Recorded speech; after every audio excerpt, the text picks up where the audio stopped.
It's a motto to live by, except when you're always buying cars, and I am off out to buy a car.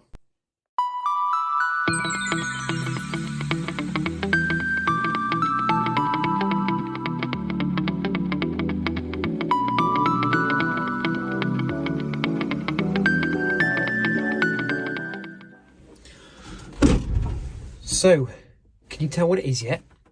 I mean, the giveaway might well be that I'm, dressed like a farmer. But let me just roll back to a little earlier in my evening and I'll show you what it is I've bought. Well, now is as good a time as any to show you what I've bought.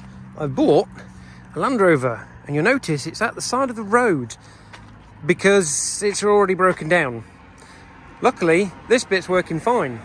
Nice twin Solex carburetors, new airbox, all of this has been changed over from the earlier EFI because it wasn't running right.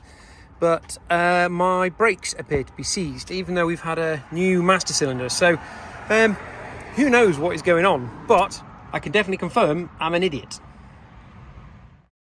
Okay, so the cat's out of the bag. I have bought a Land Rover Defender 90 V8. It's a 1986 model with twin carburetors, as you've probably seen already in the video with the bonnet up. And I've been initiated into the world of Land Rover ownership in the only way a Land Rover knows how to, by failing to proceed. So, should we hear what it sounds like from in here? Right, ignition on. Try again. Come on, sweetheart.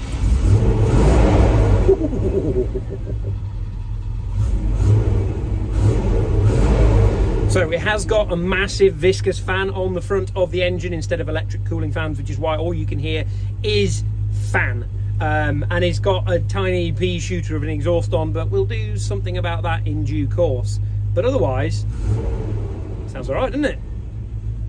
So my failure to proceed was not actually engine related, believe it or not. It was actually related to the braking system. So the engine is in rather fine fettle. The carburetors have been rebuilt and tuned and balanced, and it's running just so. However, we had a problem with the brakes. It failed its MOT on a seized caliper on, I think, both sides at the rear and one of the fronts. So we've had all the calipers rebuilt. We've had new discs and pads at the rear because they were pretty ropey. And we had a new vacuum assister and a new master cylinder. And it appears the problem is there because all four brakes were binding at the same time, but not until I was a few miles into the journey. As I've pushed the brake pedal a few times, what's happened is there's not been enough adjustment left for it to release properly, and it's slowly building up brake pressure, which is causing them to bind. I let the car cool down, let the pressure subside, and it was fine again. Enough to get me the last mile home, where as I pulled in the driveway, it was starting to bind again. So it's a small fix, but a slightly annoying one, is we've got to, first of all, sort out my outside light so it doesn't keep turning off on me, and then just adjust the mechanical adjuster on the pedal that goes into the vacuum assister. So not a massive issue, but still a pain in the proverbial.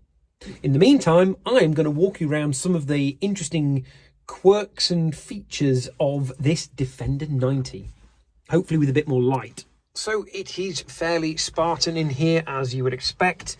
It is missing a few bits, and I have an obligatory crook block because there is no other security on a Land Rover. And the keener eye of you might have noticed something a little unusual. This is a Defender 90. It was originally a V8 Defender, but that's an auto box and a sort of manual high-low box, but an auto shifter. Those that are familiar with Land Rovers might well recognise that setup. That is the transmission from a classic Range Rover. So, at some point in its life, the engine died in this Land Rover. It was used for trialling, so it's had a pretty hard life, and I'll come back to why that's important in a minute. And so a donor was sought, and it happened to be a Range Rover with an automatic transmission. So we have a little bit of a Frankenstein. We've got this 3-speed auto, and we've got the proper high-low box there. But no diff locks, because as far as I'm aware, the original Range Rovers didn't have a locking centre diff. Other than that, there's actually not a lot to show you in here. There is no radio.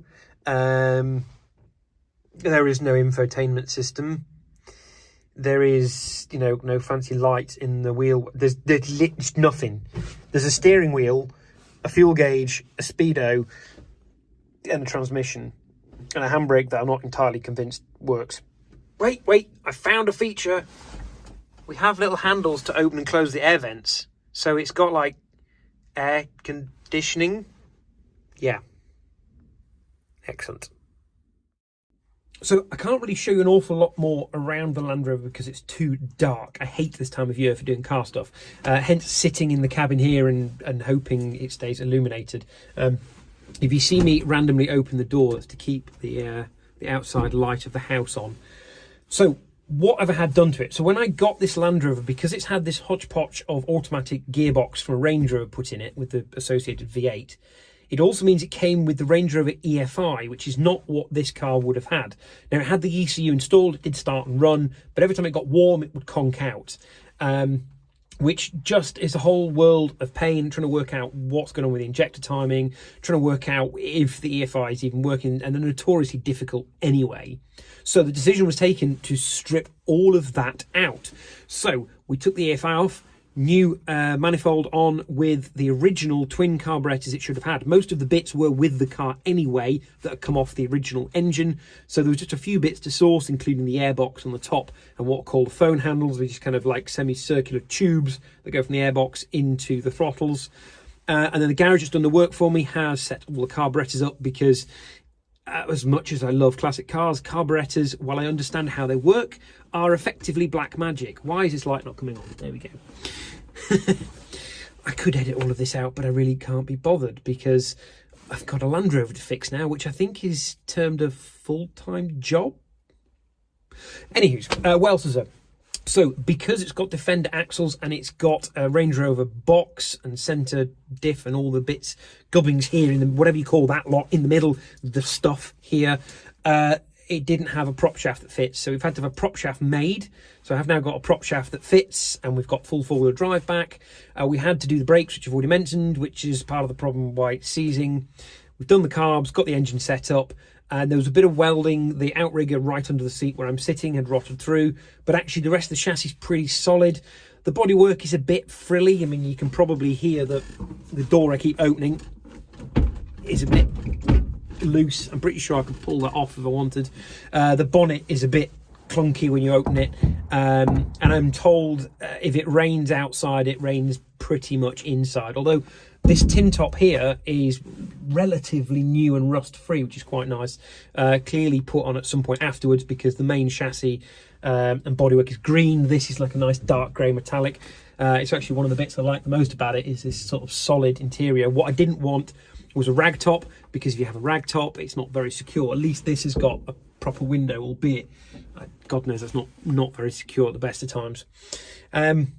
And that's about all we've had done, literally the bare minimum to get it going, and then we've got it through an MOT. Once I've got the brakes sorted, hopefully we can go out and drive this car a little bit more, and we can see what it's like when it's opened up.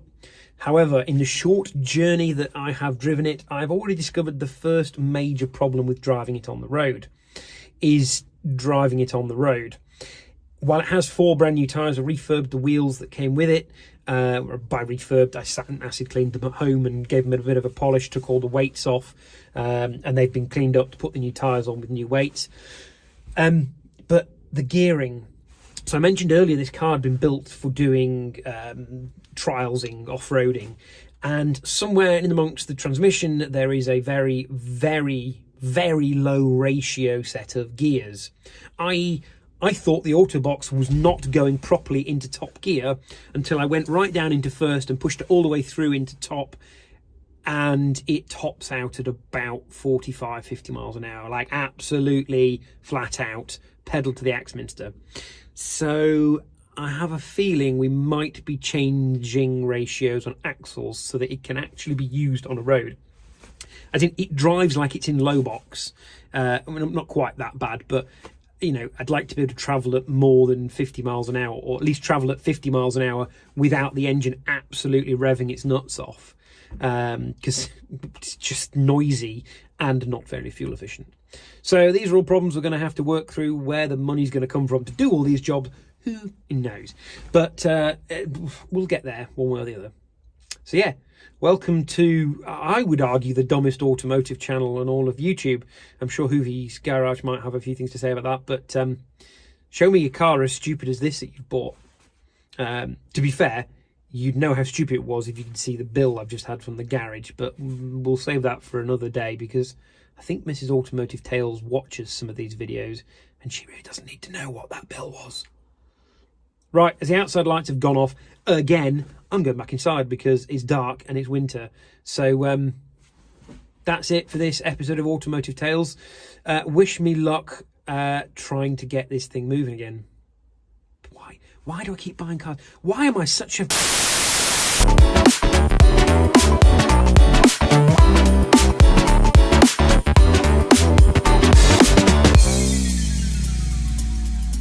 Don't forget to like, comment, share, and subscribe. Thank you for watching.